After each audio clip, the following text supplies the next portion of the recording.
परिचय। नमस्कार दोस्तों, आप कैसे हैं? जब हम यातायात जाम में फंस जाते हैं तो हमें कैसा महसूस होता है? बिल्कुल सही। हम भारी धुएं और हॉर्न के शोर से घुटन और थकावट महसूस करते हैं।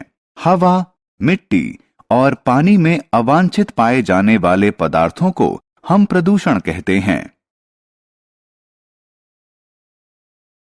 आओ सीखें। विभिन्न प्रकार के प्रदूषणों का वर्णन करना। वायु प्रदूषण, इसके प्रभाव और इस पर नियंत्रण करने के तरीके और साधन के बारे में बताना। जल प्रदूषण, इसके प्रभाव और इस पर नियंत्रण करने के तरीके और साधनों की व्याख्या करना। ध्वनि प्रदूषण और मृदा यानी मिट्टी प्रदूषण के बारे में बताना।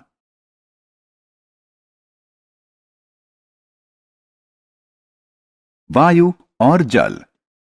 दोस्तों, हम जानते हैं कि वायु और जल ही धरती पर जीवन का मुख्य आधार हैं। लेकिन अब यह दिन प्रतिदिन गंदे होते जा रहे हैं, जिसके परिणाम स्वरूप पीने के लिए स्वच्छ पानी और सांस लेने के लिए स्वच्छ हवा उपलब्ध नहीं है। वायु प्रदूषण। वास्तव में प्रदूषण मुख्यतः 3 प्रकार के होते हैं: वायु प्रदूषण, जल प्रदूषण और ध्वनि प्रदूषण। आइए सबसे पहले हम वायु प्रदूषण के बारे में विस्तार से जानें। जब वायु में अवांछित पदार्थ यानी वायु प्रदूषक प्रवेश कर जाते हैं, तब वायु प्रदूषित हो जाती है। लेकिन प्रश्न यह है कि ये पदार्थ वायु में प्रवेश कैसे करते हैं? ये पदार्थ यानी वायु प्रदूषक ईंधन के जलने, उद्योगों से निकलने वाली विषाक्त गैसों के उत्सर्जन से निकलते हैं। वायु प्रदूषण के प्रभाव।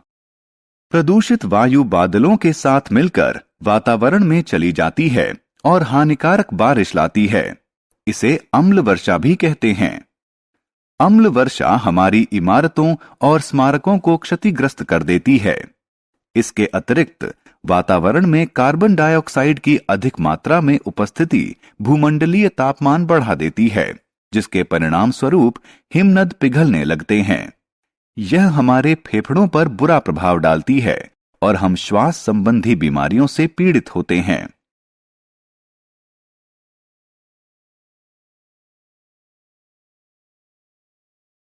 वायु प्रदूषण पर नियंत्रण। अब प्रश्न यह है कि हम वायु प्रदूषण पर नियंत्रण कैसे कर सकते हैं? वायु प्रदूषण पर नियंत्रण करने के लिए हम बहुत सी चीजें कर सकते हैं। इस पर नियंत्रण किया जा सकता है गाड़ियों और उद्योगों में साफ ईंधन जैसे सीएनजी के प्रयोग से, नए पौधे लगाकर, गाड़ी चलाने के बजाय पैदल चलकर, यातायात के लिए सार्वजनिक साधनों का प्रयोग करके। जल प्रदूषण। आइए अब जल प्रदूषण के बारे में जानें। वायु की तरह ही जल भी प्रदूषित होता है। इस नदी को देखिए, यह बहुत गंदी है।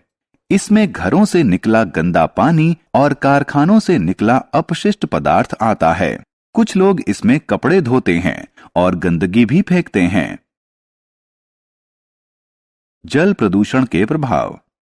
इसके परिणाम क्या हैं? उद्योगों और कारखानों से निकला विषाक्त रसायन जल स्रोतों में प्रवेश कर जाता है, जिससे समुद्रीय जीवन प्रभावित हो रहा है। यदि हम ऐसी मछलियों को खाते हैं तो हम भी बीमार पड़ेंगे। जल प्रदूषण पर नियंत्रण। क्या हम जल प्रदूषण पर नियंत्रण कर सकते हैं? इसका जवाब है हां। जल प्रदूषण पर नियंत्रण करने के लिए हमें कूड़ा करकट और हानिकारक रसायनों को सीधे तालाब, झील या नदी में नहीं फेंकना चाहिए। ध्वनि प्रदूषण।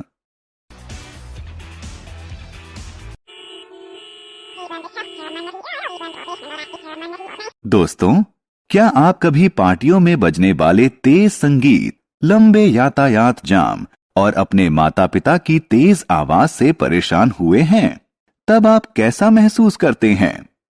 मनुष्य की गतिविधियों से उत्पन्न इन अवांछित ध्वनियों को ध्वनि प्रदूषण कहते हैं।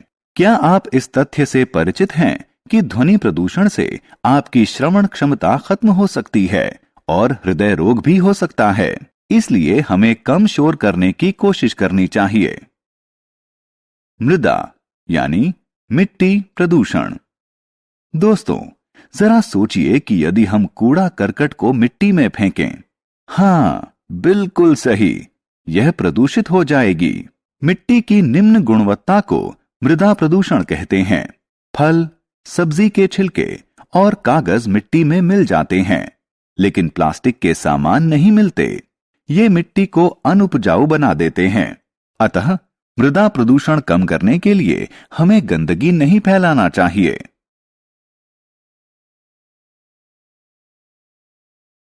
हमने क्या चर्चा की? प्रदूषण मुख्यतः 3 प्रकार का होता है: वायु प्रदूषण, जल प्रदूषण और ध्वनि प्रदूषण। वायु और जल इनमें उपस्थित अवांछित पदार्थों यानी प्रदूषक से प्रदूषित हो जाते हैं। घरों से निकलने वाला गंदा पानी और कारखानों से निकलने वाले अपशिष्ट पदार्थ जल प्रदूषण के मुख्य स्रोत हैं।